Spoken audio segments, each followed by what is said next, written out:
This is People of the State of Michigan versus Terry Glenn Watts. It's case number 2012617FH. We're here for defense motion for pretrial release. Mr. Watts is appearing by Zoom. The attorney, Mr. Prysock, is present in court. You can go ahead, Mr. Prysock. Thank you, Your Honor. Mr. Watts is currently charged with operating while intoxicated causing death. We had a prelim on this case, Judge, and that prelim was held on December 17th, 2020 in front of Judge Drake. There was some facts and information that came out at the prelim, Judge, especially testimony from the medical examiner. We have a very triable case here, so we're asking the court to consider Mr. Watts for a personal recognizance bond. I've been in constant contact with his family, his twin sister, Tammy. He would be able to stay there. She is an elementary school teacher. He receives disability insurance and Medicare. He cannot receive that while he's incarcerated, Judge.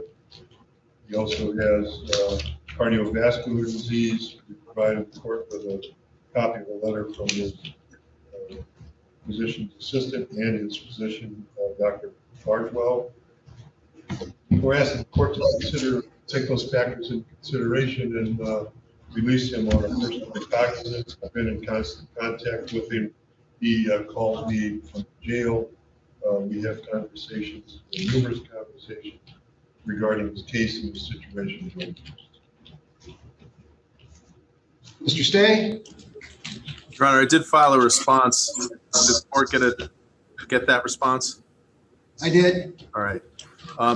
Your Honor, we have a defendant who had a high blood alcohol level, high also drugs in his system, went through a stop sign T-bone killing someone. Now, I know Mr. Prysock is going to litigate the issue of causation, but the court's decision today is not about whether this is a provable case or not. That isn't one of the factors of 6106D. I would point out to the court that I believe that release on a personal recognizance will, A, not ensure the defendant's appearance. He was on probation last year in district court, and he had a probation violation for failing to report.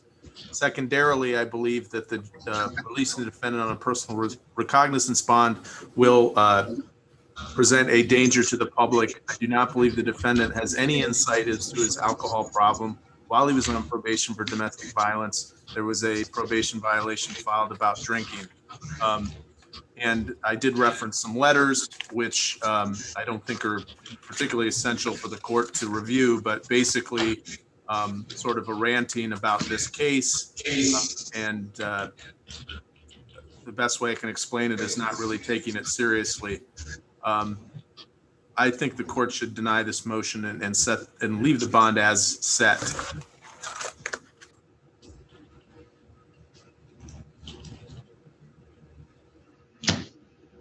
All right. Well, what we're looking at is Michigan Court Rule 6.004. That's the speedy trial rule. And subsection C says that in a felony case in which the defendant has been incarcerated for a period of 180 days or more, the answer for the same crime or crime based on the same conduct or arising from the same criminal episode, that the defendant must be released on personal recognizance unless the court finds by clear and convincing evidence that the defendant is likely to fail to appear for future proceedings or present a danger to any other person or the community. In computing the 180-day periods, there are some time frames that the court can exclude from that computation. In this case, there was a waiver of the 21-day rule for the preliminary examination that results in a 35-day exemption from that calculation. However, Mr. Watts has been in jail for 216 days. When you take away the 35, that puts him at 181 days without having his case ready for trial. And that's primarily due to the Supreme Court's orders that we can't have jury trials unless we make certain coronavirus metrics. So, so he does have his 181 days in. So then the court's inquiry turns to whether there is clear and convincing evidence that he's either likely to fail to appear. Well, I don't have a whole lot of information about his appearance or lack of appearance in the other numerous cases that he does have on his record. But we do know that most recently in 2019, he was placed on probation for the misdemeanor offense of domestic violence, that he failed to report by phone in January of 2020. He failed to report again on February 11th, 2020, and on March 20th, 2020. He failed to appear. There was also an alleged probation violation by failing to submit to a preliminary breath test, and also that he was later tested positive for alcohol while on probation. He was ultimately discharged unsuccessfully on August 13th, 2020. So that whole scenario is fairly close in time to this current offense. So the court does have concerns about his willingness to appear for. May I speak? Not yet, sir. Thank you. There are things on his record that cause the court some concern over the safety of the community. His record, this one's considerably old. He has a resisting obstructing a police officer, malicious use of a phone in 2006. 2017 assault and battery, 2019 domestic assault. In this case, it's alleged to have a bodily alcohol content almost twice the legal limit, the THC, and also some other perhaps prescription drugs in his system. So the court does find that there is clear and convincing evidence that, number one, the defendant is likely to fail to appear, or he failed to appear recently in 2019, and he also presents a danger to the public he's currently charged with operating while intoxicated, causing death. He has assaultive and threatening behavior, and although the court hasn't been apprised of the exact content of those letters, which would be inappropriate, his attorney does, and the prosecutor's summation is that he doesn't appreciate the severity of the situation that he's in. So for those reasons, the court is going to deny the defendant's request for a personal recognizance bond. Now, his bond is currently set at, I think, $100,000. I don't remember if it's cash or surety, or if it's a 10% proviso.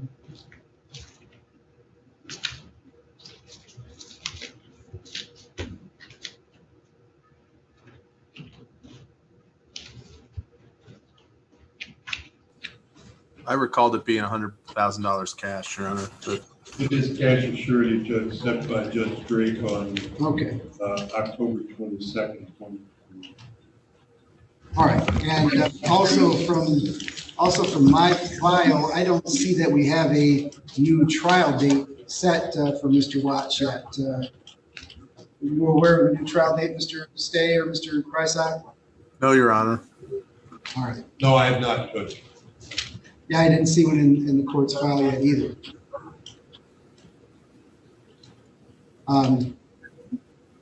Which if that causes me concern. We do have more than 40 cases that are currently set for trial in circuit court on felony cases.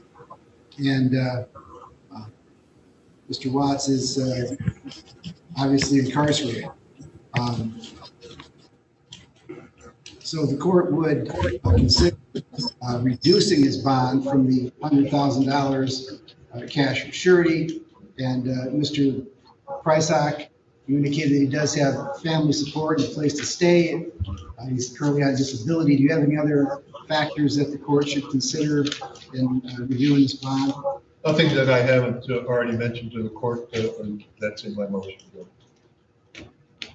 All right, Mr. Stay, anything that you want to apprise the court of as to a reduction in the bond? Obviously, I would oppose it for the same reasons I put in my response to this motion for approval. All right. Now, Mr. Watts, you have a not guilty plea entered on this case. Your attorney, I'm sure, would caution you not to make any statements about the case. But we're talking about bond right now. Is there anything that you want the court to consider in setting or reducing a bond?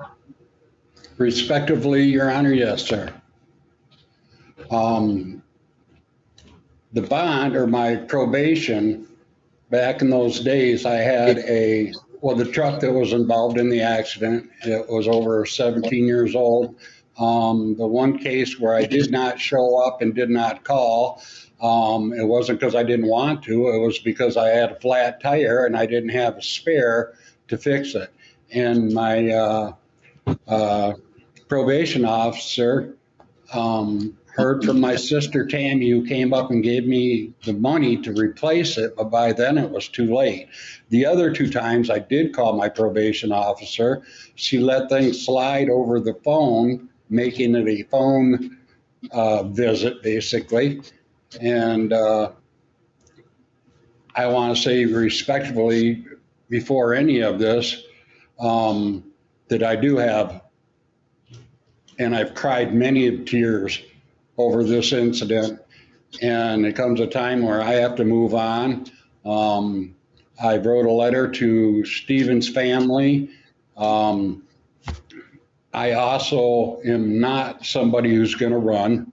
I promise, swear on the stack of Bibles, I'll take my oath. I'll be here whenever you need me to be here. I want this over with just as soon as everybody else.